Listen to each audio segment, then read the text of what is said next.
18 avril. Mes bien-aimés, ne trouvez pas étrange d'être dans la fournaise de l'épreuve, comme s'il vous arrivait quelque chose d'extraordinaire.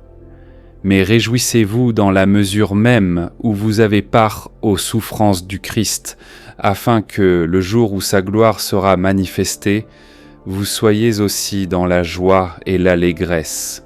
1 Pierre 4, 12, 13. Dans un monde antipathique, nous ne pouvons nous attendre à recevoir autre chose que l'opprobre de notre Maître, parce que le serviteur n'est pas plus que son Seigneur. Le monde, la chair et le diable s'opposent à notre voie.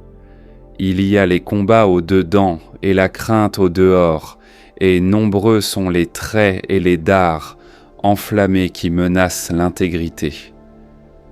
Quelle doit être l'attitude sûre de l'âme en proie aux afflictions et aux dures épreuves?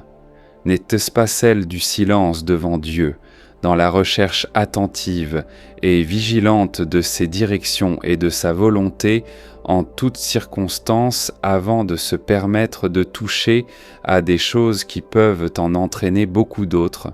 C'est ce que suggère le psalmiste lorsqu'il dit « J'ai été muet dans le silence, je me suis tu à l'égard du bien, m'abstenant même de faire ou de dire ce qui semblait bien à mes propres yeux. » Les enfants de Dieu ne devraient vraiment pas être surpris quand leur arrivent des épreuves, car leur consécration implique des souffrances avec Christ. Cela ne devrait pas non plus les décourager, mais plutôt ce devrait être pour eux une raison de se réjouir, parce que ces épreuves leur procurent le privilège de souffrir avec Christ, expérience qui devrait rendre d'autant plus suave la gloire à suivre. Plus grandes seront les souffrances endurées, plus grande sera la gloire qui sera révélée. Cette pensée est pour nous un puissant encouragement. Question: ai-je souffert avec Christ cette semaine? Comment? Pourquoi? Avec quel résultat?